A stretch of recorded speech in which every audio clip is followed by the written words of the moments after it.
tu Santo Espíritu, para nosotros poder aprender de tu palabra, de tus misterios y tu verdad. Que estas clases siempre sean de bendición y de crecimiento para todos nosotros, los santos que buscamos la perfección en tu palabra y en tu camino, Señor.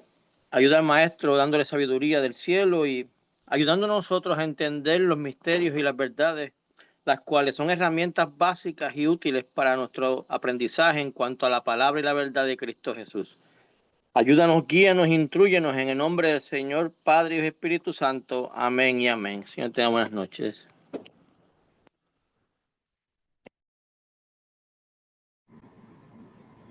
Gracias, hermano Josué. Dios le bendiga. Dios bendiga, amados hermanos, a cada uno de ustedes que se ha podido conectar ya en este momento. Estamos analizando lo que es la hermenéutica, una clase muy importante para nosotros los que predicamos o los que leemos la Biblia. Y es necesario saber qué es lo que realmente significa o quiere decir la palabra que estamos leyendo, para no darle un significado el cual queramos nosotros, ya que eso ha sido la base de muchas herejías que hoy en día se conocen. ¿Por qué? Porque solamente leyeron una parte, pero no analizaron realmente la profundidad del texto. Mismo el Señor nos dijo en 5:39 de Juan, escudriñar las escrituras, porque os parece que en ella encontraréis la vida eterna y son las que dan testimonio de mí. Si no escudriñamos la Biblia, si solamente la leemos como cualquier libro, pues no vamos a encontrarle los grandes tesoros que tiene escondida la palabra de Dios. Y es por eso necesario que aprendamos lo que es la hermenéutica para interpretar el texto y la homiléptica para saber cómo decir ese texto. Regularmente siempre van tomadas de la mano la hermenéutica y la homiléptica para poder transmitir el mensaje que la Biblia tiene a esos corazones necesitados. Y es por eso que hay grandes predicadores con un gran denuedo, o sea, una autoridad, con un desglosamiento de la palabra. Y cuando escucha usted a un predicador, dice usted, ese sí tiene homilética y hermenéutica. ¿Por qué? Porque sabe explicar el texto, sabe decirnos lo que realmente dice el texto y no solamente lo que él piensa que dice. Hemos analizado acerca de la hermenéutica, cómo podemos ir desglosando cada uno de los versículos, y en las reglas de la hermenéutica hemos visto cómo es muy importante tomar el texto en su sentido usual y ordinario o también simbólico.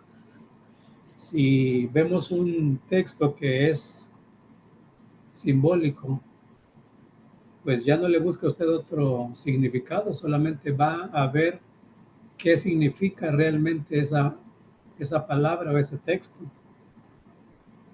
Como tip le quiero decir que las palabras que tenemos en la Biblia, algunas están escritas en su uso ordinario, con su significado natural, pero también las mismas palabras aparecen en otro texto con una explicación diferente, o sea, con un sentido simbólico.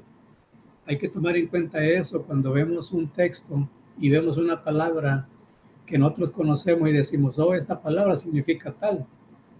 Pero si leemos todo el texto, nos damos cuenta que no está significando realmente lo que es natural, sino que tenemos que tomarlo en forma simbólica. Ya tenemos, por ejemplo, arca, ya tenemos fuego, ya tenemos cualquier otra palabra que usted encuentre en la Biblia. Usted va a decir, oh, ese árbol significa una planta. Pero si es simbólico, representa ya sea la fortaleza, ya sea la sombra, ya sea el fruto de ese árbol. ¿A qué se está refiriendo realmente el escritor? Es lo que trata de buscar o enseñarnos la hermenéutica. Hemos analizado varias figuras retóricas y de todas ellas hemos visto que la base por lo regular es la metáfora, y de ahí se va disgregando las otras que hemos ido viendo. Una metáfora, pues ya vemos, ¿verdad?, que quiere representar algo que nosotros estamos poniendo con la persona que queremos comparar. Y de ahí ya viene la parábola, la alegoría, ya viene, en este momento vamos a analizar el símil.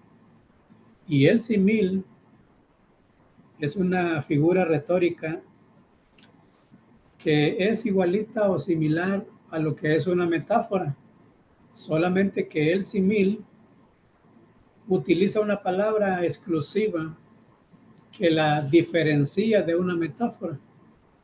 Ya podemos decir, es una zorra. Si le ponemos es como una zorra, ahí es donde se cambia a símil. En vez de ser una metáfora, se convierte en un símil. Símil procede de la palabra latina similis, que significa semejante o parecido a otro. Esa es la siguiente figura retórica que vamos a aprender el día de hoy. Un símil. ¿Qué significa un símil? En México, un ejemplo, las farmacias tienen medicinas similares, le llaman. Una medicina similar es igual a una que es de marca, a una que el laboratorio tal la ha producido. Pero la símil o un similar es una medicina, por ejemplo, para el dolor. Tenemos el acetaminofén, el ibuprofén, el paracetamol. Entonces hacen una medicina igual a ella, una similar a ella, pero con un costo inferior. En la figura retórica significa lo mismo. Un símil es algo parecido a lo que queremos expresar. En Lucas capítulo 13, verso 32, cuando el Señor Jesús le dice, y les dijo, id y decid a aquella zorra, he aquí hecho fuera de demonios y hago curaciones hoy y mañana, y al tercer día termino mi obra. Le está diciendo a los fariseos una metáfora. Se está refiriendo a Herodes, porque ya querían apresarlo, y los fariseos llegaron y le dijeron que lo iban a matar, que lo iban a apresar, que Herodes ya no estaba contento con ello. Entonces le dijo, vayan y díganle a aquella zorra. Está utilizando ahí una metáfora porque está tomando las cosas similares o semejantes que tiene una zorra, se las está poniendo a Herodes. Pero ¿qué pasa si en vez de que dijera, decida aquella zorra, que diga, Herodes es como una zorra? Vayan y díganle esto. Ahí está utilizando el símil. El símil, esta figura consiste en comparar expresamente una cosa con otra para dar idea viva y eficaz de una de ellas. La metáfora consiste en denominar a una cosa empleando el nombre de otra, en el entendimiento de que el lector o el oyente reconocerá la similitud entre el sentido recto y el figurado de la comparación. En el símil se emplea para la comparación la palabra como u otra similar, como semejante, como igual. En la metáfora se prescinde de ella. En la metáfora solamente hablamos expresando a lo que es. Por ejemplo, el Señor Jesús dijo, yo soy la puerta. Está empleando ahí una metáfora. Si hubiese dicho, yo soy como una puerta, estaría utilizando un símil. Esta figura retórica es muy fácil de encontrar en la Biblia cuando usted lea y se da cuenta que cuando tiene la palabra como, se está refiriendo a que es igual a esa cosa que está diciendo, pero es igual porque está diciendo como o igual. Así que es muy fácil entender esta figura retórica llamada el símil, que procede de la palabra latina similis. Según la RAE, o sea, la Real Academia Española, la define como figura que consiste en comparar expresamente una cosa con otra para dar idea viva y eficaz de una de ellas. Fíjese, para dar el ejemplo de una de ellas, pero se utiliza la palabra como. Si mi hermano pone las diapositivas, sería mejor, hermanos. Amén, hermano Valentín. El primer ejemplo que le pongo, y por lo regular lo vamos a ver en el Salmo 103. Hay varios similes en la Biblia, pero el Salmo 103 tiene varios de ellos. Ahorita los vamos a ver, miren. El Salmo 103, en el verso 11, dice: porque como la altura de los cielos sobre la tierra, engrandeció su misericordia sobre los que le temen. Ahí estamos viendo bien fácil para encontrar un símil, porque dice, porque como la altura de los cielos sobre la tierra, engrandeció su misericordia sobre los que le temen. Está hablando de la misericordia, que es igual como la altura de los montes que vemos en la tierra, pero solamente a aquellos que le temen, aquellos que somos cristianos. Esa misericordia es grande como los montes, dice aquí. Para una persona inconversa, obvio, también Dios tiene misericordia, pero necesita primero aceptar a Jesús en su corazón para que esa misericordia sea como la altura de los cielos sobre la tierra. Si no, solamente sigue siendo misericordia. La palabra misericordia es el impulso o el acto que impulsa a Dios a perdonar. Así es como se define la misericordia. El impulso o el acto que impulsa a Dios a perdonar. Dios es misericordioso, así que esa misericordia le impulsa a Dios a perdonarte y a perdonarme a mí cuando cometemos un pecado. Pero también esa misericordia impulsa a Dios a perdonar a aquel que se arrepiente por primera vez y le dice, Señor, perdóname, porque he pecado. Y Dios le perdona. ¿Por qué? Porque Él es grande en misericordia. Este mismo salmo, en el verso 13, tenemos otro, dice, como el Padre se compadece de los hijos, se compadece Jehová de los que le temen. Una vez más está utilizando el símil para representar la compasión que Dios tiene para con los que le temen. Dice, como el Padre se compadece de los hijos, también Jehová se compadece de los que le temen. Mismo el Señor Jesús dijo que vosotros, siendo malos, sabéis dar buenas dádivas a vuestros hijos. Cuanto más vuestro Padre que está en los cielos os dará la vida eterna. Porque está haciendo una comparación. En el verso 15 de este mismo salmo tenemos otro símil igual. Dice, el hombre como la hierba son sus días, florece como la flor del campo. Se da cuenta que qué fácil es encontrar un símil en la Biblia cuando encontramos la palabra como. Estamos viendo que el escritor quiere decir que eso que quiere enseñarnos es como tal cosa, porque está utilizando la palabra como, la palabra igual, la palabra semejante, que son los sinónimos de un símil, de una similitud. Esto es fácil de encontrar En Jeremías capítulo 23, verso 29, dice, ¿no es mi palabra como fuego? Oiga, ¿no es mi palabra como fuego? Dice Jehová, y como martillo que quebranta la piedra. Ahí estamos viendo que la palabra de Dios es como el fuego y como el martillo. ¿Sí? Nos damos cuenta entonces que es fácil de entender esto.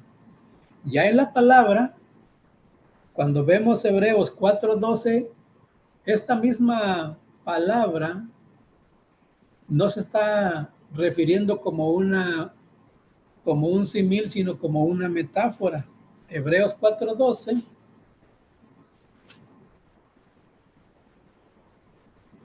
dice, porque la palabra de Dios es viva y eficaz. Oiga, la palabra de Dios es viva y eficaz y más cortante que toda espada de dos filos y penetra hasta partir el alma y el espíritu, las coyunturas y los tuétanos y discierne los pensamientos y las intenciones del corazón. Estamos viendo ahí que esta misma expresión que vemos en Jeremías como un símil, el autor de los Hebreos lo pone como una metáfora. ¿Por qué? Porque no está utilizando la palabra como, sino que está afirmando, porque la palabra de Dios es viva y eficaz y más cortante. Si dijera como una espada de dos filos, ahí entonces tendríamos un símil. Podemos diferenciar rápidamente lo que es una metáfora y lo que es un símil. ¿Por qué? Simple y sencillamente por la palabra como. Isaías capítulo 1, verso 18, cuando nos habla de los pecados, si vuestros pecados fueren como 1:18, venid luego, dice Jehová, y estemos a cuentas. Si vuestros pecados fueren como la grana, se está refiriendo que nuestros pecados son como la grana. ¿Sí? Ahí está afirmando un símil. Dice, como la nieve serán emblanquecidos. ¿Cómo es la nieve? Pues es blanca. Entonces está diciendo que vuestros pecados serán emblanquecidos como la nieve. Dice, si fueren rojos como el carmesí, vendrán a ser como blanca lana. ¿Se da cuenta que es fácil encontrar un símil y diferenciarlo de una metáfora? Simple y sencillamente por la palabra como. La segunda figura retórica que hoy aprenderemos será la interrogación. Pero quiero recordarle que la palabra o la figura retórica interrogación, que a todos nos llega a la mente decir un signo de interrogación, o sea, una pregunta, pero no todas las preguntas que hay en la Biblia son una figura retórica. Hay ocasiones que puede significar un hebraísmo. ¿Se da cuenta usted que el Señor Jesús, cuando le preguntaban algo, él contestaba preguntando otra cosa? ¿Sí? Los que hemos estado ya en el Evangelio un poco más de tiempo, cuando alguien viene y nos pregunta, por lo regular utilizamos esta manera, no esta figura retórica, sino esta manera de cuando Jesús respondía. Si alguien le preguntaba, ¿qué tengo que hacer para heredar la vida eterna? El joven rico. Jesús le pregunta, ¿y cómo lees tú? Dijo, bueno, pues guardar los mandamientos. Le está preguntando el joven rico a Jesús y Jesús le está respondiendo con una pregunta. A eso se llama hebraísmo, no es una figura retórica. Una figura retórica llamada interrogación, dice aquí, procede de un vocablo latino que significa pregunta, pero no todas las preguntas son figuras retóricas. Solo cuando la pregunta encierra una conclusión evidente, entonces es una figura literaria.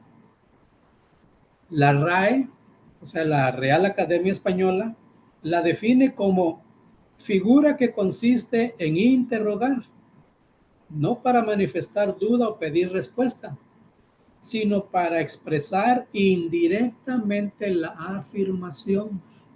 O sea, que en la pregunta está la respuesta.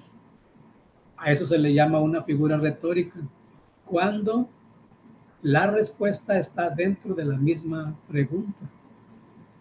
Por eso es muy importante que no confundamos en la Biblia cuando encontremos unos signos de interrogación, digamos, esa es una figura retórica, porque hay preguntas que sí después tienen la respuesta, pero cuando es una figura retórica es cuando la misma expresión representa o nos da la respuesta. De esa manera podemos nosotros darnos cuenta en que es una figura retórica. La RAE entonces la define como una figura que consiste en interrogar no para manifestar duda o pedir respuesta, sino para expresar indirectamente la afirmación. Primer ejemplo que tenemos, lo tenemos en Génesis capítulo 18, verso 25. Dice, lejos de ti el hacer tal, que hagas morir al justo con el impío, y que sea el justo tratado como el impío, nunca tal hagas. El juez de toda la tierra, llega la figura, ¿no ha de hacer lo que es justo? Es como una pregunta, pero está afirmando. El juez de toda la tierra, ¿no ha de hacer lo que es justo? Se da cuenta que ahí entonces no está pidiéndonos una respuesta, está dándonos la respuesta dentro de la misma pregunta. De esa manera podemos darnos cuenta que entonces ahí sí es una figura retórica.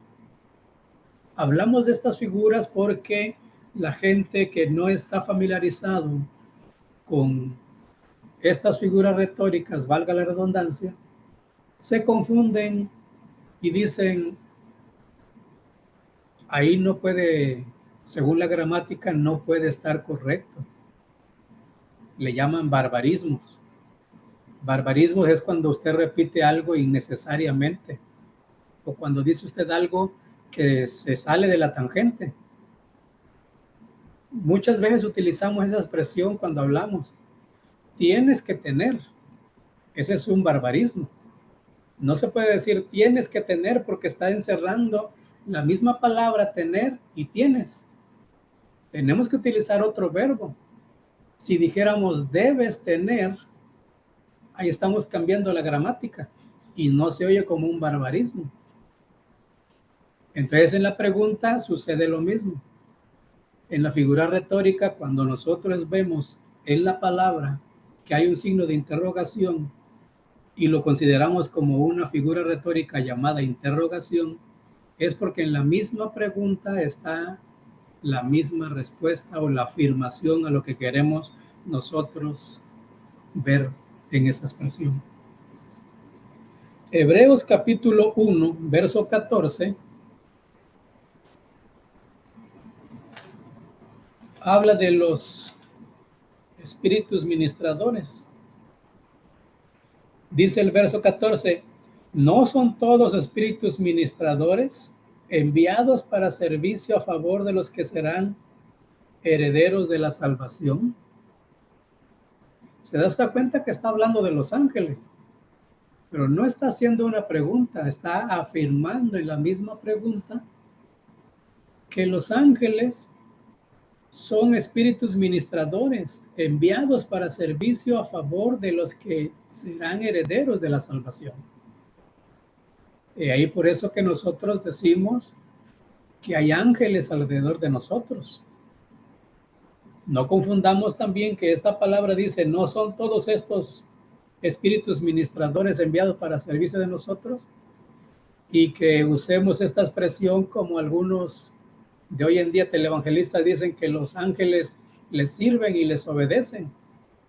Escuché una prédica que dice esta mujer que una vez se le perdieron sus joyas y le mandó a los ángeles que los buscaran.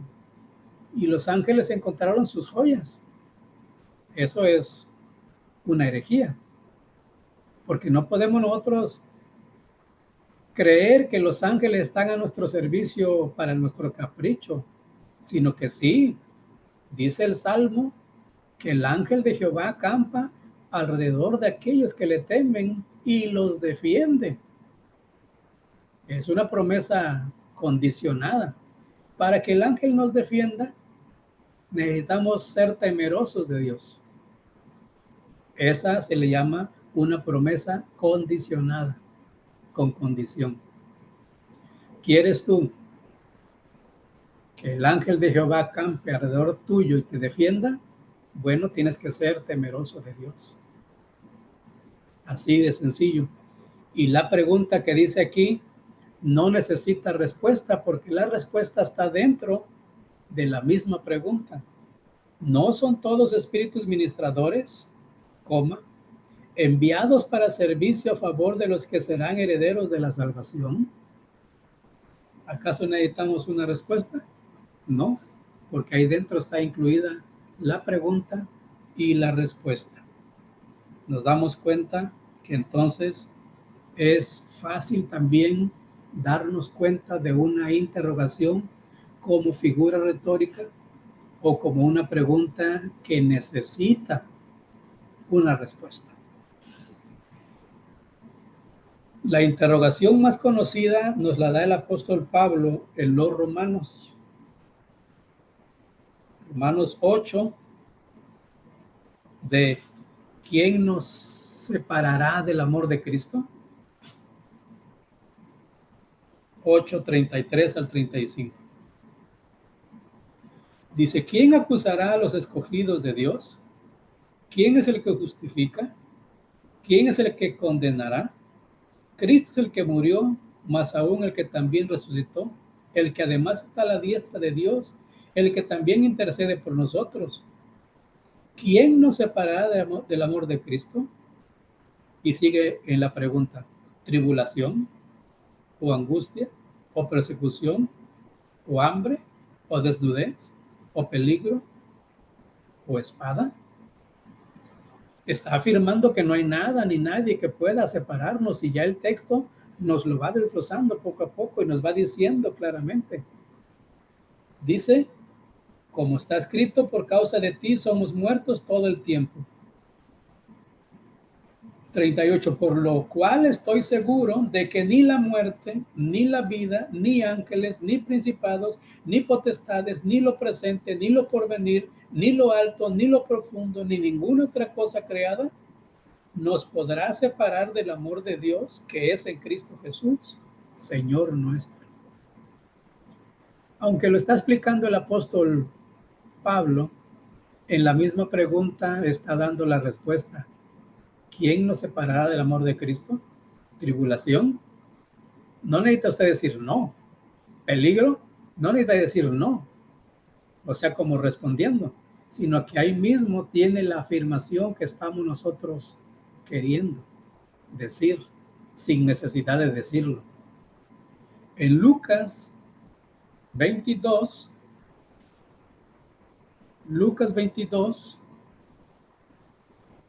48,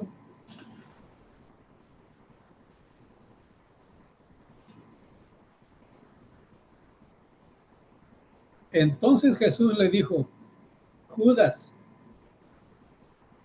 ¿con un beso entregas al Hijo del Hombre? No necesita una respuesta. Ahí ya está incluida la respuesta. Judas, ¿con un beso entregas al Hijo del Hombre? Se da cuenta que no se necesita una respuesta. Ahí dentro está la respuesta en la misma pregunta. Por eso es muy fácil nosotros saber cuando es una figura retórica o cuando es una pregunta que necesita una explicación. La semana pasada preguntábamos, ¿y quién es Silo?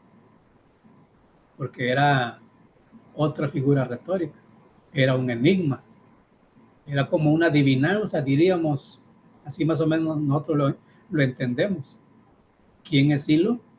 Ya buscando conforme la palabra, nos dimos cuenta en Deuteronomio que Dios había prometido un profeta, así como Silo, Dios había prometido un profeta a Moisés, igual como Moisés. Pero esa es una profecía mesiánica. Y ahí nos dimos cuenta, o ahí encontramos la respuesta. ¿Quién es Silo? Es Jesús.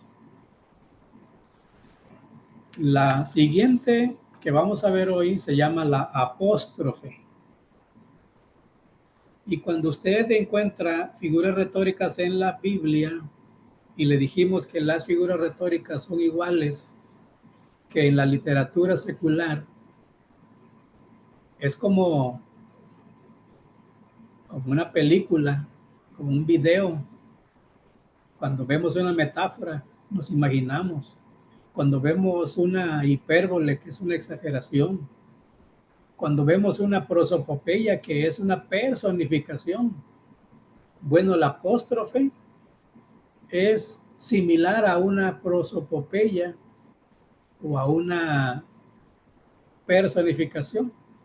Dice, el apóstrofe se asemeja mucho a la prosopopeya. Procede del latín apóstrofe. Y esta del griego, apo, que significa de, y de estrepo, que quiere decir volverse.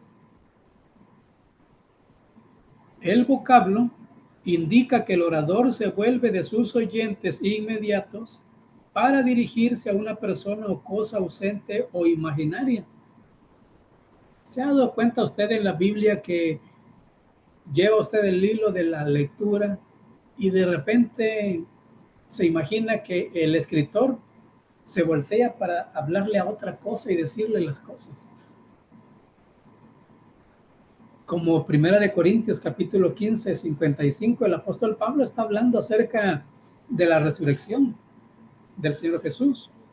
Y por cierto dice que por medio de la resurrección, si no hubiese resurrección, vana sería nuestra fe y seríamos los más miserables.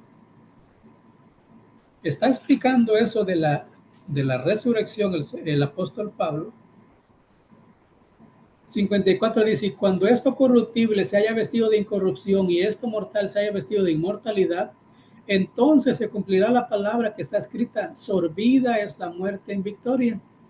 Está hablando bien y de repente el apóstol se voltea para ver a la muerte y ver al sepulcro y dice, ¿dónde está, oh muerte, tu aguijón? ¿Dónde, oh sepulcro, tu victoria? Si ve usted la manera de cómo él está explicando acerca de la resurrección y de cómo vamos a resucitar nosotros. Y se está refiriendo al rapto. Y se voltea, o sea, deja a los oyentes que les está hablando acerca del rapto y se voltea a ver a la muerte y al sepulcro y les dice, ¿dónde está, oh muerte, tu aguijón? ¿Dónde, oh sepulcro, tu victoria? Sí ve usted la manera de cómo diferenciar una apóstrofe. ¿Sí? La RAE la define como figura que consiste en cortar de pronto el hilo del discurso o la narración, ya para dirigir la palabra con vehemencia en segunda persona a una o varias presentes o ausentes, vivas o muertas, a seres abstractos o cosas inanimadas, ya para dirigírsela a sí mismo en iguales términos. Esta personificación que le acabo de hacer, está hablando el apóstol, está hablando del rapto. ¡Ay, qué maravilloso es el rapto! Pero corta el hilo y se voltea y le dice, ¿dónde está, oh muerte, tu aguijón? ¿Dónde, oh sepulcro, tu victoria? Se da usted cuenta que qué bonito es encontrar un apóstrofe de esa manera. El Salmo 114 El salmista está explicando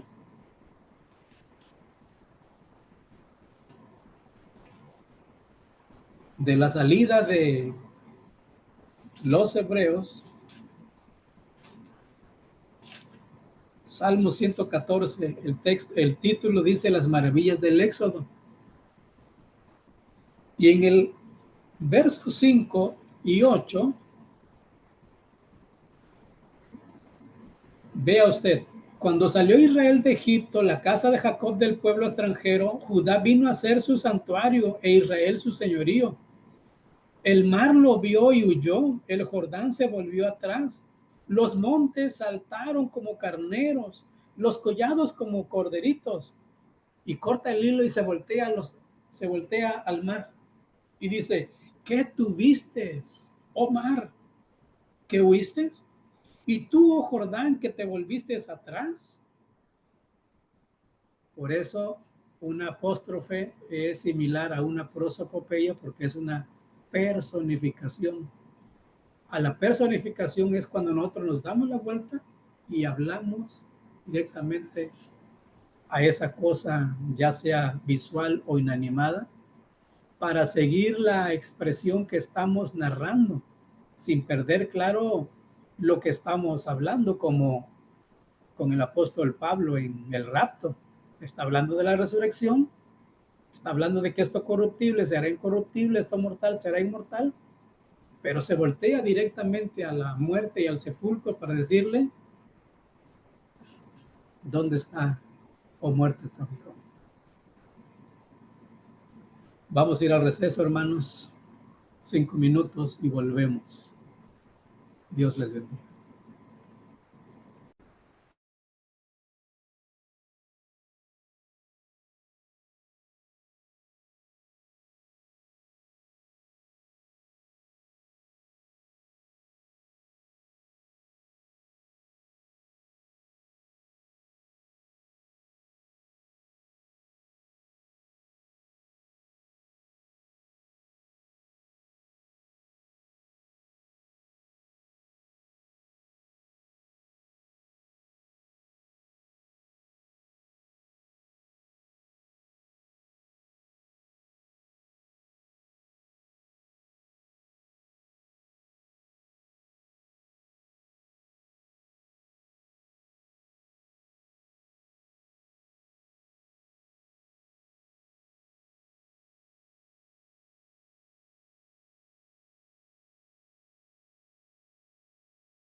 Amén, hermanos. Estamos en la apóstrofe.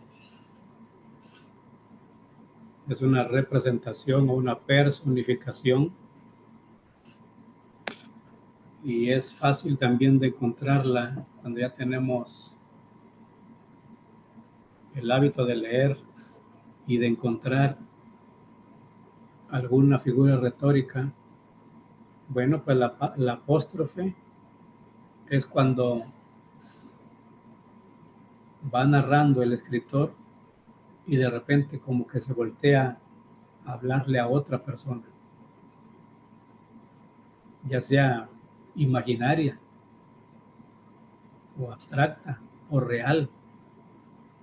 Se voltea a hablarle a esa persona o a esa cosa lo que está narrando, lo que está hablando. Ya vimos la presentación de 1 Corintios acerca de la muerte.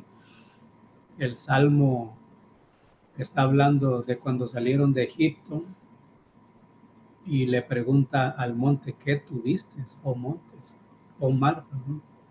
Y tú, oh Jordán. Jeremías capítulo 47, verso 6,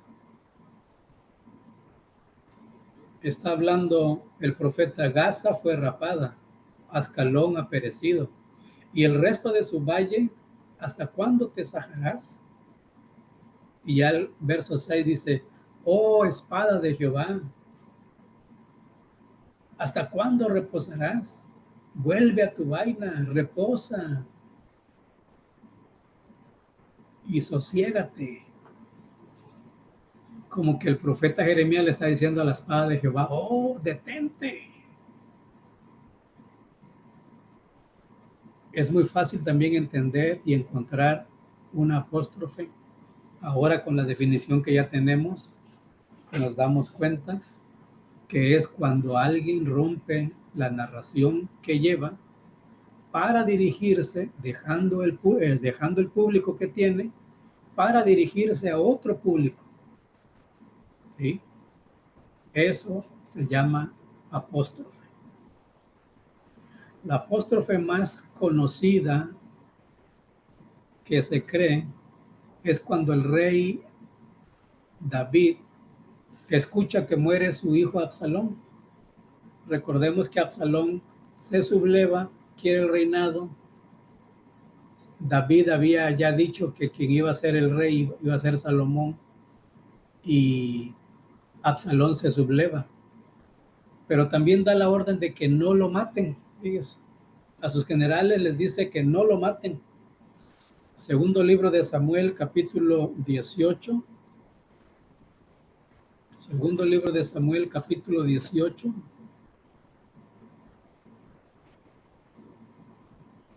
Verso 33.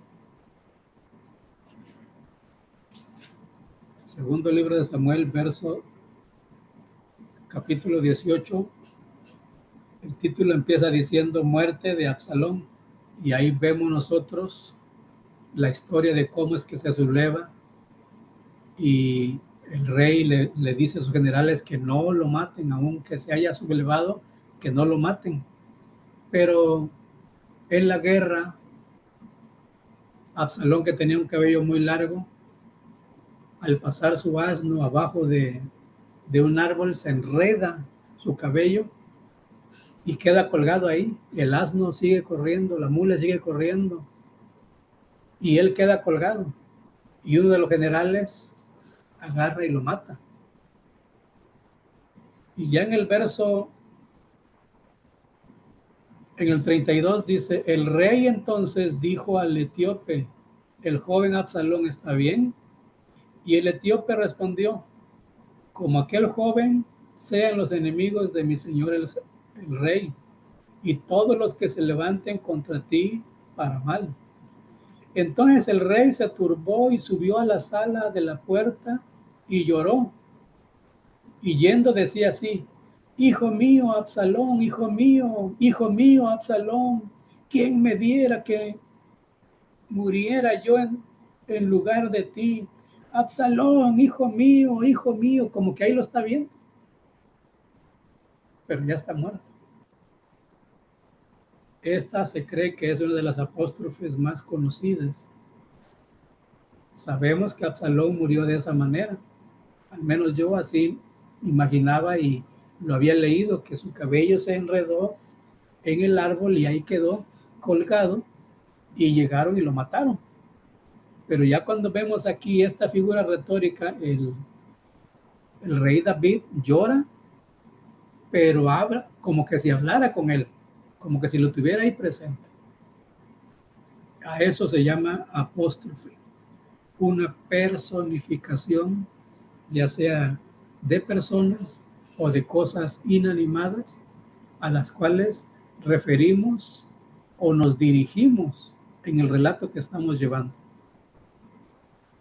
La siguiente figura se llama antítesis.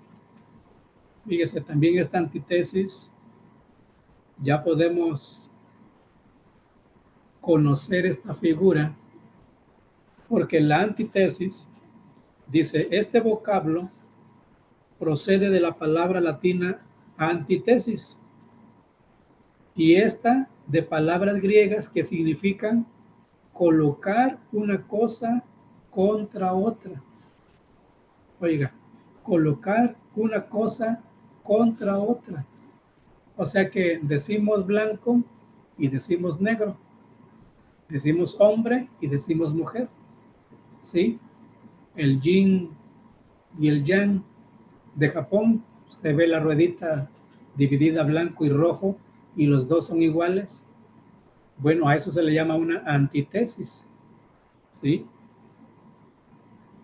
La RAE la define como figura que consiste en contraponer una frase o una palabra a otra de contraria significación, ¿sí?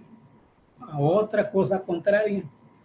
Por eso le pongo el ejemplo de decimos negro y luego blanco. Decimos bueno y decimos malo. Decimos falso y decimos verdad. Así que entonces podemos entender fácilmente que es una antítesis. Antítesis, que viene de la palabra latina antítesis, que significa colocar una cosa contra otra. El ejemplo más fácil es lo malo o falso sirve de contraste a lo bueno y lo verdadero. ¿Sí? Lo bueno y lo verdadero sirve de contraste con lo malo o falso. Y de esa manera podemos encontrar en la Biblia algunas antítesis que están registradas en la palabra del Señor. Si usted ha leído la Biblia y ha leído Deuteronomio, capítulos 27 al 33, usted se da cuenta ahí que es una gran antítesis. El siervo Moisés está poniéndoles la vida y la muerte. Está poniéndole la bendición y la maldición.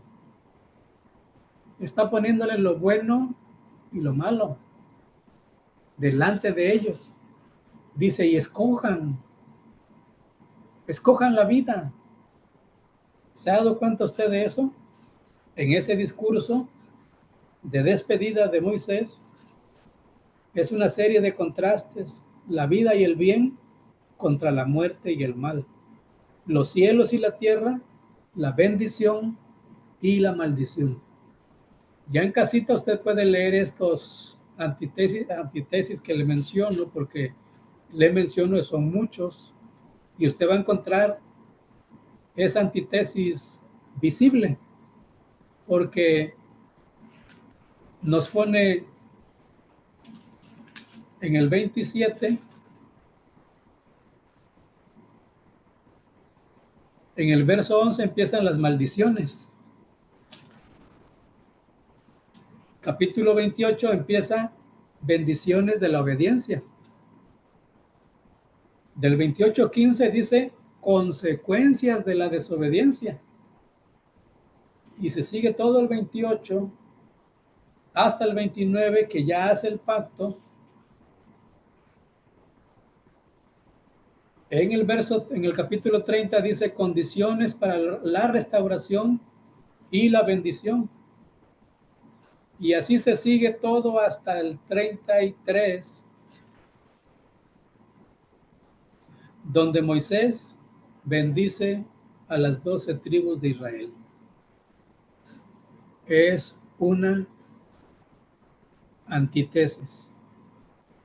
Pone lo bueno y lo verdadero contra lo malo y lo falso. O más sencillo, pone la bendición y la maldición en contraparte. Para que nosotros podamos darnos cuenta fácil de que es una antítesis. O sea, si haces lo bueno, vas a obtener bendición. Si haces lo malo, vas a adquirir maldición. Eso es lo que quiere decir una antítesis. Algo más fácil de entender en el Sermón del Monte, en Mateo 7. En Mateo 7 vemos en el Sermón del Monte empieza en el capítulo 5 y termina en el capítulo 7. Y en el Sermón del Monte encontramos algunas antítesis dichas por el Señor Jesús. Fíjese, capítulo 7, en el verso 13 y 14, dice, entrad por la puerta estrecha, porque ancha es la puerta y espacioso el camino que lleva a la perdición, y muchos son los que entran por ella. Porque estrecha es la puerta y angosto el camino que lleva a la vida, y pocos son los que la hallan. ¿Se da cuenta que esta antítesis es fácil de entender? Está poniendo la puerta estrecha y la puerta ancha. Está poniendo el camino angosto y el camino estrecho. Y nos pide que nosotros tomemos, o lo que nos dice aquí, que lo que queramos nosotros tiene una consecuencia. Ancho y espacioso es el camino que lleva a la perdición. Angosto el camino es el que lleva a la vida eterna y pocos son los que entran en él. Nos damos cuenta ahí de esta figura retórica llamada antítesis, porque está poniendo una palabra en contra de la otra, una de otra. Ancho, angosto, ¿sí? Puerta estrecha, puerta angosta. Y una nos lleva a la bendición y otra nos lleva a la maldición. Los del camino ancho, muchos van en él. Es fácil la vida. En el angosto, pocos la encuentran y uno por uno va en ella. Pero ese lleva a la vida eterna. Ahí mismo, en este mismo capítulo 7, en el 17 y 18, el título empieza diciendo, por sus frutos los conoceréis. También es una antítesis porque pone el ejemplo del árbol bueno que no puede dar frutos malos y el árbol malo no puede dar frutos buenos. Y por eso es que somos conocidos. Podemos decir muchas cosas, podemos presentar que somos muy espirituales, pero en realidad los frutos son los que demuestran quién eres tú. Le expliqué hace algunas clases que los dones espirituales representan lo que hacemos, los frutos, lo que somos. Los dones bendicen a la iglesia, pero los frutos del Espíritu Santo bendicen a Dios. Los dones no salvan, el fruto sí. Si usted tiene amor, gozo, paz, bondad, fe, benignidad, mansedumbre, templanza, bueno, pues va en el camino correcto. Pero si usted solamente tiene dones espirituales. Este mismo capítulo 7, en el verso 21 dice, no todo el que me dice Señor, Señor entrará en el reino de los cielos. Vea usted los dones. Sino el que hace la voluntad de mi Padre que está en los cielos. Muchos me dirán en aquel día, Señor, Señor, ¿no profetizamos en tu nombre? Un don espiritual. ¿Sí? ¿No profetizamos en tu nombre? ¿Y en tu nombre echamos fuera demonios? Oiga, en tu nombre echamos fuera demonios. ¿Y en tu nombre hicimos muchos milagros? Oh, qué bonito es, hermanos, que una persona tenga esos dones espirituales, pero los dones espirituales no garantizan la salvación. Porque dice, y entonces les declararé, nunca os conocí, apartados de mí, hacedores de maldad. Qué tremendo. Por eso los frutos son los que bendicen a Dios. Y por eso somos conocidos. Esta antítesis, ya en el verso 17 dice, así todo buen árbol da buenos frutos, pero el árbol malo da frutos malos. No puede el buen árbol dar malos frutos, ni el árbol malo dar frutos buenos. Todo árbol que no da buen fruto es cortado y echado en el fuego. Así que por sus frutos los conoceréis. Y quisiéramos adelantarnos, por los frutos del Espíritu Santo, es que la gente nos conoce. Podemos ser buenos predicadores, pero si no tenemos amor, podemos ser buenos cristianos, hasta un buen pastor, un buen profeta que aquí nos dice. Pero ¿qué pasa si no tenemos fruto? Que el amor, gozo, paz, bondad, fe. Tristemente vamos a escuchar esta respuesta del Señor Jesús en aquel día.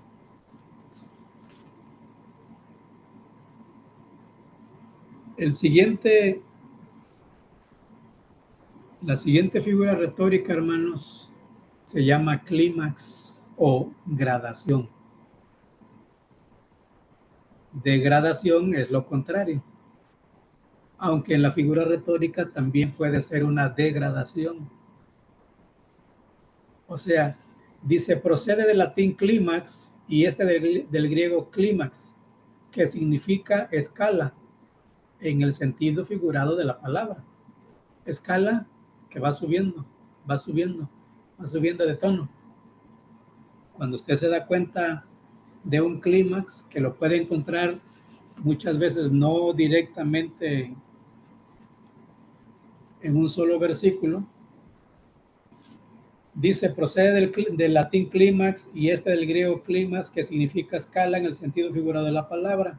La RAE la define así: figura que consiste en juntar el discurso, palabras o frases que con respecto a su significación vayan ascendiendo, oiga, o descendiendo.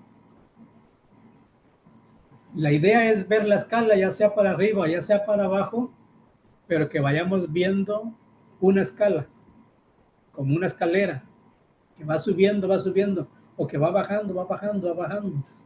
A eso se le llama clímax o gradación. Así que entonces la define así: figura que consiste en juntar el discurso, palabras o frases que con respecto a su significación vayan ascendiendo o descendiendo por grados, de modo que cada una de ellas exprese algo más o algo menos que el anterior. ¿Sí? Le puse los ejemplos más sencillos aquí.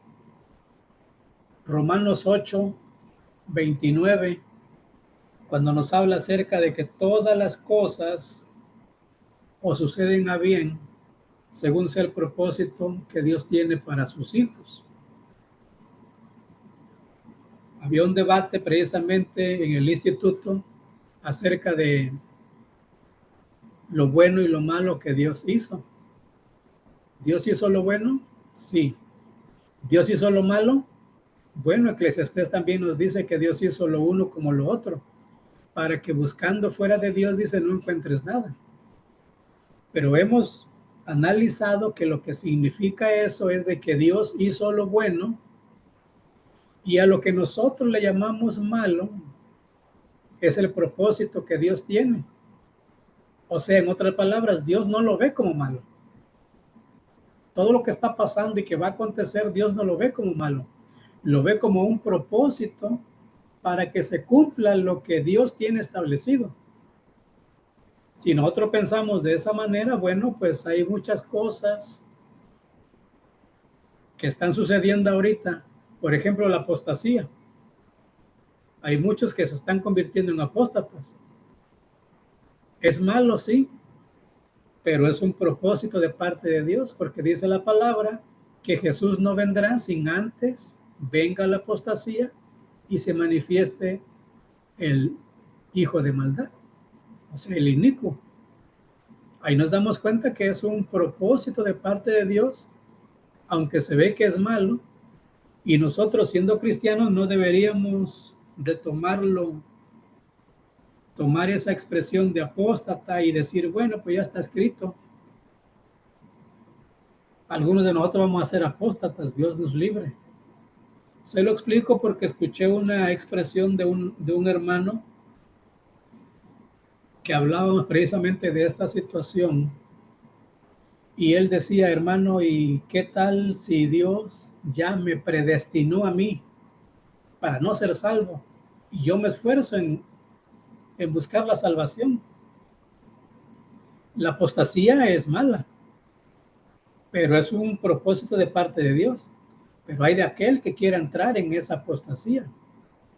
Más bien, dijo el apóstol San Mateo 24:13, el que persevere hasta el fin, ese será salvo. Entonces el clímax o la gradación que vemos aquí en Romanos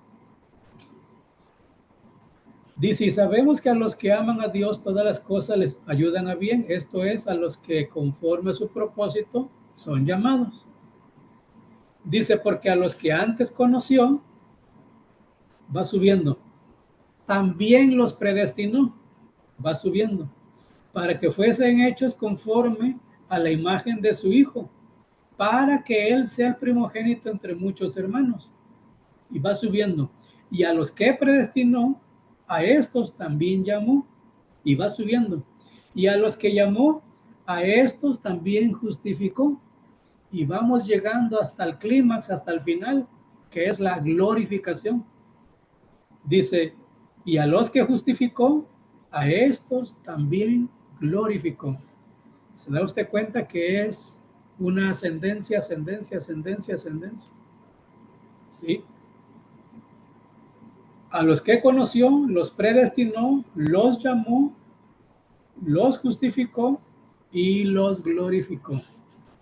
Así va subiendo, subiendo, subiendo, subiendo, subiendo.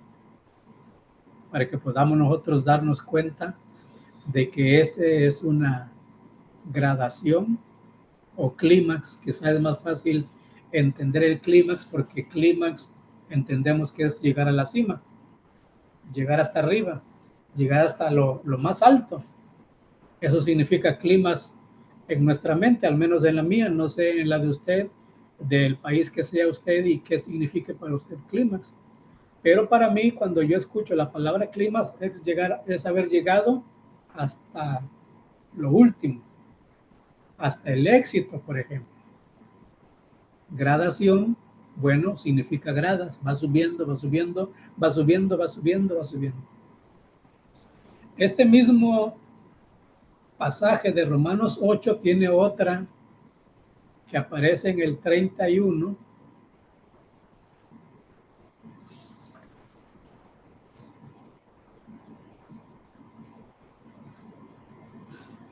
al 35. Dice, ¿qué pues diremos a esto? Si Dios es por nosotros, ¿quién contra nosotros? el que no escatimó ni a su propio Hijo, sino que lo entregó por todos nosotros, ¿cómo no nos dará también con él todas las cosas? ¿Quién acusará a los escogidos de Dios? Dios es el que justifica. ¿Quién es el que condenará? Cristo el que murió, más aún el que también resucitó, el que además está a la diestra de Dios, el que también intercede por nosotros. ¿Quién nos separará del amor de Cristo? ¿Tribulación, o angustia, o persecución, o hambre, o desnudez, o peligro, o espada? Aunque ya la vimos que es una interrogación, aquí lo estamos utilizando como un clímax o una gradación porque va subiendo, va subiendo, va subiendo. Y es la respuesta: ¿quién nos separará del amor de Cristo? Nadie.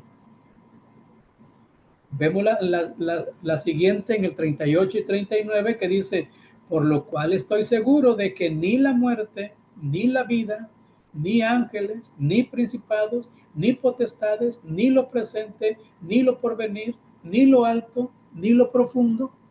Ahí se están mezclando también la otra que vimos, ¿sí? La antítesis, lo bueno y lo malo. Dice: ni lo alto, ni lo profundo, ni ninguna otra cosa creada nos podrá separar del amor de Dios que es en Cristo Jesús, Señor nuestro. ¿Se da usted cuenta? Fácil entender lo que significa un clímax o una gradación, lo que va subiendo o lo que va bajando. Lo esencial en el clímax es que exista avance o progreso en la oración, en el párrafo, en el tema, en el libro o el discurso. La gradación puede consistir de unas pocas palabras o puede extenderse por todo el discurso o el libro. Sin conocer esta figura retórica, hace algún tiempo me puse a analizar Apocalipsis capítulo 1. Bueno, Apocalipsis, no solo el capítulo 1, pero encontré, fíjese, antes de leer Efesios, encontré referente a Jesús un clímax o una gradación. En el capítulo 1 de Apocalipsis, verso 6 dice: y nos hizo reyes y sacerdotes para Dios, su Padre. Dice: a él sea gloria e imperio por los siglos de los siglos. Vea, capítulo 1, verso 6. Capítulo 4, verso 11, refiriéndose al mismo Jesús, dice: Señor, digno eres de recibir la gloria, la honra y el poder. Primero eran dos, ahora son tres. Dice: porque tú creaste todas las cosas y por tu voluntad existen y fueron creadas. La tercera que encuentro está en el capítulo 5, verso 12, que decían a gran voz: el cordero que fue inmolado es digno de tomar el poder, las riquezas, la sabiduría, la fortaleza, la honra, la gloria y la alabanza. ¿Se da usted cuenta cómo va subiendo, va subiendo, va subiendo? Primero en el capítulo 1 vimos solamente 2. Luego en el capítulo 4 solamente vimos 3. Y ahora en el clímax vemos que ya tiene 7 cosas que merece por ser digno Jesús. Aparece otra de 7 en el capítulo 7, verso 12, y dice así: diciendo: amén, la bendición y la gloria y la sabiduría y la acción de gracias y la honra y el poder y la fortaleza sean a nuestro Dios por los siglos de los siglos. Amén. ¿Va usted viendo cómo va subiendo, va subiendo, va subiendo, va subiendo? Porque el clímax no es solamente en un solo versículo. o en un solo párrafo. Puede extenderse hasta en todo el libro. Y usted va a encontrar en todo el libro de Apocalipsis todo lo que el Señor Jesús merece, y las va a ir acomodando y se va a ir dando cuenta que realmente Él merece todo. La gloria, la honra, la alabanza, el poder, ¿sí? Todo. Las riquezas, dice aquí. Todo merece el Señor. Pero lo va a ir encontrando poco a poco en todo el libro de Apocalipsis. Efesios capítulo 3, verso 11.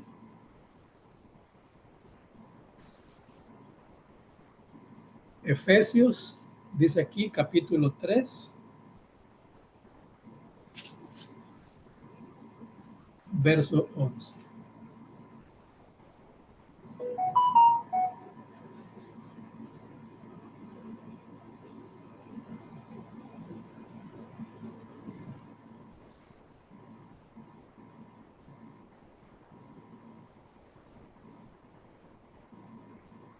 Efesios 3, 14. Por esta causa doblo mis rodillas ante el Padre de nuestro Señor Jesucristo, de quien toma nombre toda familia en los cielos y en la tierra, para que os dé, conforme a las riquezas de su gloria, el ser fortalecidos con poder en el hombre interior por su espíritu, para que habite Cristo por la fe en nuestros corazones, a fin de que arraigados y cimentados en amor, seáis plenamente capaces de comprender con todos los santos cuál sea la anchura, la longitud, la profundidad, la altura, y de conocer el amor de Cristo, que excede a todo conocimiento, para que seáis llenos de toda la plenitud de Dios. Y aquel que es poderoso para hacer todas las cosas mucho más abundantemente de lo que pedimos o entendemos, según el poder que actúa en nosotros, a Él sea gloria en la iglesia, en Cristo Jesús, por todas las edades, por los siglos de los siglos. Amén. Son todas las bendiciones que Dios nos da en el nombre de Jesús. Jesús es la base, y de ahí va subiendo, va subiendo, va subiendo, para que nosotros podamos ser también parte de esa familia. Una gradación o un clímax que nos llena de gozo cuando lo leímos está en Filipenses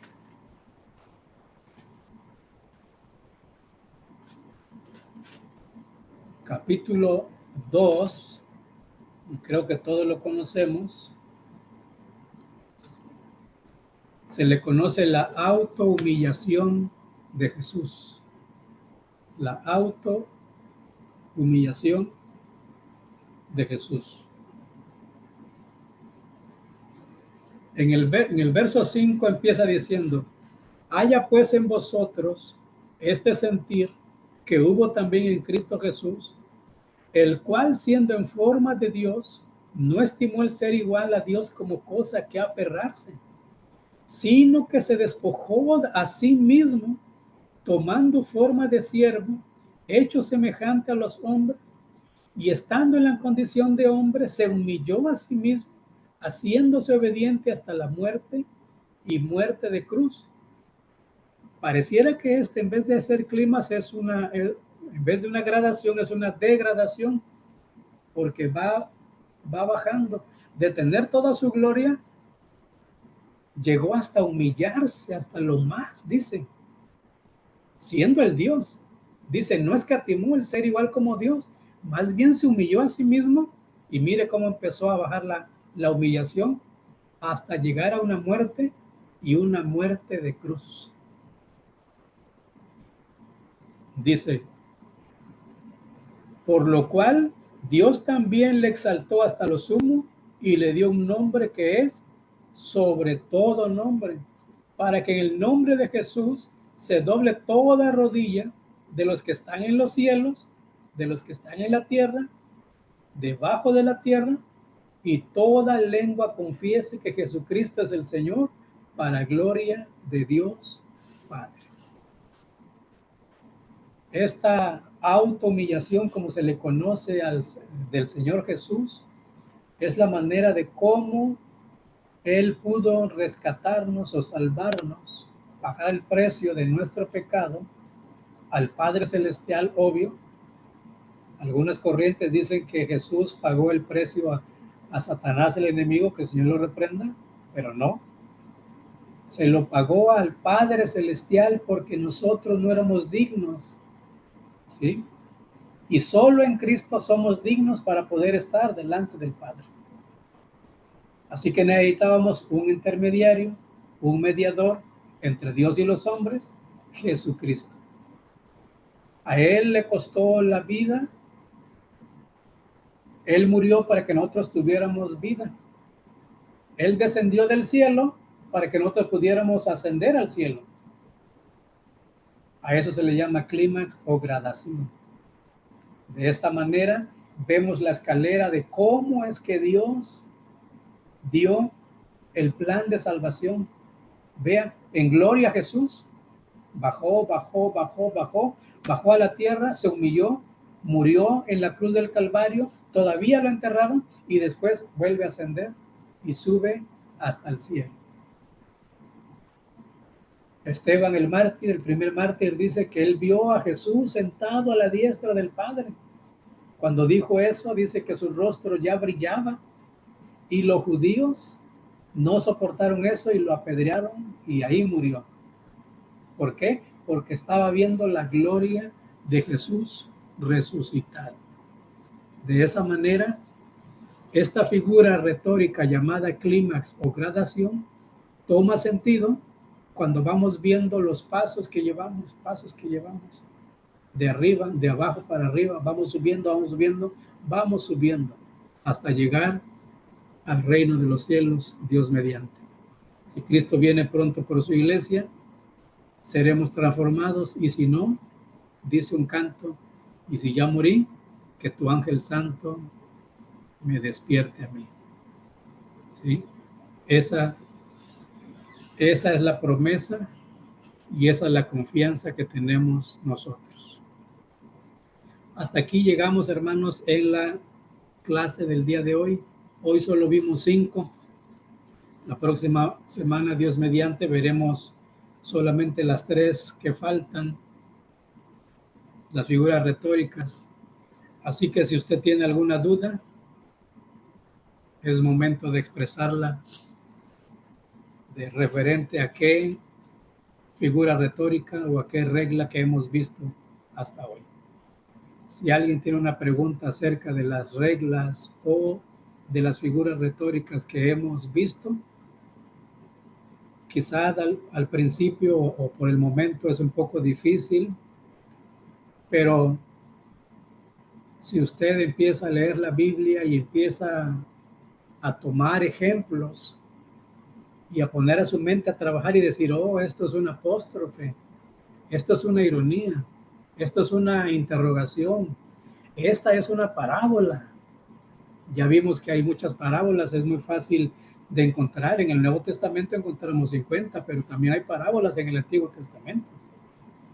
Entonces, es fácil, ahora que estamos familiarizándonos con la hermenéutica, podemos dar no un diagnóstico, sino una interpretación correcta de lo que quiere decir el texto y no decir una interpretación propia o mía. Dice el proverbio, no seas sabio en tu propia opinión, sino sé sabio en lo que dice la palabra. Hay un lema que antes la iglesia tenía: lee la Biblia para ser sabio, vívela para ser santo y créela para ser salvo. Si tomamos esta premisa de la Biblia, mire, si la leemos, nos convertimos en sabios. Y he visto muchas personas que al entrar a la iglesia no sabían ni siquiera leer ni escribir. Y ahora están de pastores algunos. ¿Por qué? Porque leyeron la Biblia. Alguien les enseñó a leer. ¿Y qué es lo que primero que leyeron? Pues la Biblia. No sabían leer ni escribir, les enseñaron a leer y ¿qué agarraron? Leyeron la Biblia. Es como la imprenta con Gutenberg en 1500. ¿Qué es lo primero que se imprimió en la imprenta? Pues las Biblias. ¿Se da usted cuenta el propósito que Dios tenía para que se hiciera la imprenta? Así es, nosotros si leemos la Biblia nos vamos a dar cuenta de todas estas figuras retóricas y si ponemos en práctica las reglas de la hermenéutica, va a ser más fácil saber si es una palabra o un pasaje literal o simbólico. ¿Alguien tiene una pregunta hasta acá? Amén. Si no hay, pues nos quedan solamente 4 minutos. Voy a entregar el lugar a mi hermano Pastor Valentín Pedraza, que es el encargado del seminario. Dios les bendiga. Es un gusto en realidad compartir lo poco que hemos aprendido y que con gusto se los compartimos a ustedes. Amén. Dios bendiga a mi hermano Valentín Pedraza. Dios le bendiga, pastor. Muchas gracias por la enseñanza. Vamos a proceder a la oración para la terminación, ya que no hay preguntas, hermanos. Hay que preguntar si tienen alguna duda. Si no, pues vamos a continuar, ¿verdad? Y vamos a orar. Vamos a dar gracias al Señor por esta clase. Y primeramente, Dios, en 8 días nos vemos por este canal otra vez y a la misma hora, hermanos. Amén. Vamos a orar y vamos a darle gracias al Señor. Gracias, Señor, te damos por esta oportunidad de darnos nuevamente para poder aprender más de ti, Señor. Te damos gracias por el maestro, Señor, Andrés Ramos, Señor, que está dedicando su tiempo, Señor, que está aportando, Señor, a lo que nos has encomendado, Señor, enseñar tu palabra, Padre amado. Gracias te damos por su vida. Guárdala, Señor, bendícele, Señor, que seas tú con él, dándole las fuerzas, Padre amado. En el nombre de Jesús, Señor, ponemos todo en tus manos, que seas tú, tu Espíritu Santo, con cada uno de nosotros, Señor, en el nombre de Jesús.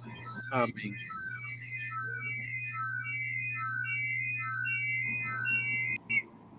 Amén. Pues Dios bendiga, hermanos. Vamos a despedirnos y pueden abrir sus micrófonos y que Dios los bendiga y nos vemos la próxima semana. Dios le bendiga, hermano Aridaí. Dios les bendiga, buenas Que Dios me noches. lo bendiga, nos vemos pronto. Amén, amén.